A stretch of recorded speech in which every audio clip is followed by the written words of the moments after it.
Praise the Lord.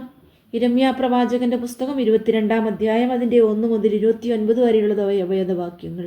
യഹോവ ഇപ്രകാരം അരുളിച്ചെയ്യുന്നു, നീ യെഹൂദാ രാജാവിന്റെ അരമനയിൽ ചെന്ന് അവിടെ ഈ വചനം പ്രസ്താവിക്കുക. ദാവീദിന്റെ സിംഹാസനത്തിൽ ഇരിക്കുന്ന യഹൂദാ രാജാവേ, നീയും നിന്റെ ഭൃത്യന്മാരും ഈ വാതിലുകളിൽ കൂടി കടക്കുന്ന നിന്റെ ജനവും യഹോവയുടെ വചനം കേട്ടുകൊള്ളുവീൻ. യഹോവ ഇപ്രകാരം അരുളിച്ചെയ്യുന്നു, നിങ്ങൾ നീതിയും ന്യായവും നടത്തി കവർച്ചയായി ഭവിച്ചതിനെ പീഡകന്റെ കയ്യിൽ നിന്ന് വിടുവിപ്പീൻ. പരദേശിയോടും അനാഥനോടും വിധവയോടും അന്യായവും ബലാത്കാരവും ചെയ്യരുത്. ഈ സ്ഥലത്ത് കുറ്റമില്ലാത്ത രക്തം ചൊരിയുകയും അരുത്.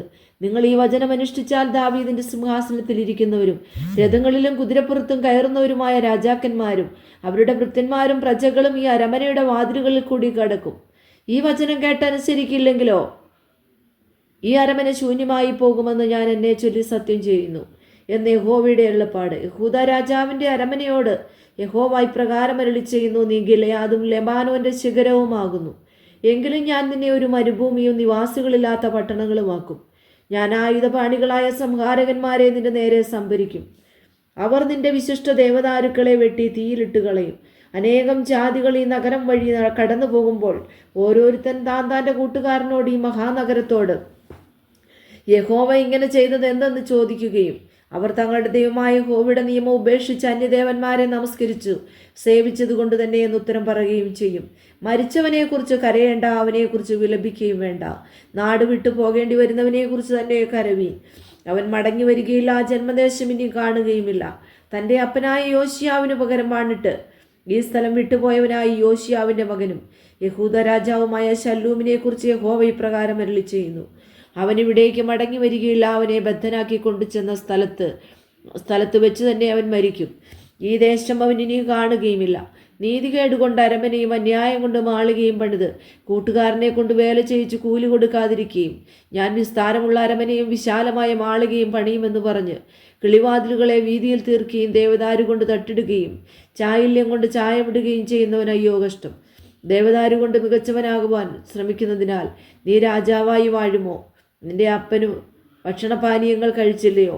എന്നാൽ അവൻ നീതിയും ന്യായവും നടത്താതിരുന്നില്ല അന്ന് അവന് നന്നായിരുന്നു. അവൻ എളിയവനും ദരിദ്രനും ന്യായം പാലിച്ചു കൊടുത്തു. അന്ന് അവന് നന്നായിരുന്നു. ഇതല്ലയോ എന്നെ അറിയുന്നുള്ളത് എന്ന് യഹോവയുടെ അരുളപ്പാട്.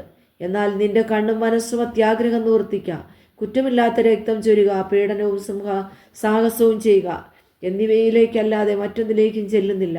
അതുകൊണ്ട് യഹോവ യോശിയാവിൻ്റെ മകനായി യഹൂദാ രാജാവായ യഹോയാക്കീമിനെ കുറിച്ച് ഇപ്രകാരം അരുളി ചെയ്യുന്നു, അവനെക്കുറിച്ച് അവർ അയ്യോ സഹോദര, അയ്യോ സഹോദരി എന്ന് ചൊല്ലി വിലപിക്കുകയില്ല.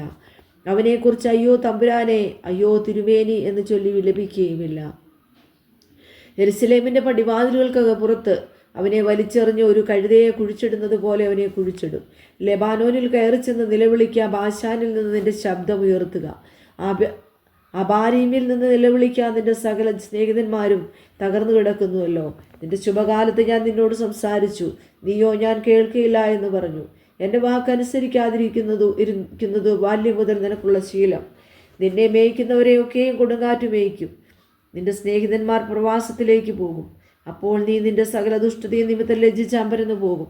ദേവദാരുക്കളിൽ മേൽ കൂടുവെച്ച് ലെബാനോനിൽ വസിക്കുന്നവളെ, നിനക്ക് വ്യസനവും നോവുകുട്ടികളെ പോലെ വേദനയും ഉണ്ടാകുമ്പോൾ നീ എത്ര ഞരങ്ങും എന്നാണ്.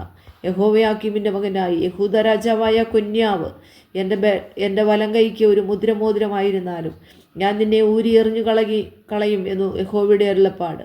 ഞാൻ നിന്നെ നിനക്ക് പ്രാണഹാനി വരുത്തുവാൻ നോക്കുന്നവരുടെ കയ്യിലും നീ ഭയപ്പെടുന്നവരുടെ കയ്യിലും ഏൽപ്പിക്കും. ബാബേൽ രാജാവായ നെബൂഖദ്നേസറിൻ്റെ കയ്യിലും കൽദയരുടെ കയ്യിലും തന്നെ.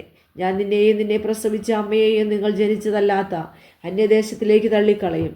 അവിടെ വെച്ച് നിങ്ങൾ മരിക്കും. അവർ മടങ്ങി വരുവാൻ ആഗ്രഹിക്കുന്ന ദേശത്തേക്ക് അവർ മടങ്ങി വരികയില്ല. കൊന്യാവ് എന്ന ഈ ആൾ സാരമില്ല എന്ന് വെച്ച് ഉടച്ചു കളഞ്ഞ ഒരു കലമോ ആർക്കും ഇഷ്ടമില്ലാത്ത പാത്രമോ അവനെയും അവൻ്റെ സന്തതിയെയും ത്യജിച്ച് അവർ അറിയാത്ത ദേശത്തേക്ക് തള്ളിക്കളയുവാൻ സംഗതി എന്ത്? ദേശമേ, ദേശമേ, ദേശമേ, യഹോവയുടെ വചനം കേൾക്ക. ഈ ആളെ മക്കളില്ലാത്തവനെന്നും ആയുഷ്കാലത്തൊരിക്കലും ശുഭം വരാത്തവനെന്നും എഴുതുവീൻ. ഇനി ദാവീദിൻ്റെ സിംഹാസനത്തിലിരുന്ന് യഹൂദായിൽ വാഴുവാൻ അവൻ്റെ സന്തതിയിൽ യാതൊരുത്തനും ശുഭം വരികയില്ല എന്ന് യഹോവ അരുളി ചെയ്യുന്നു.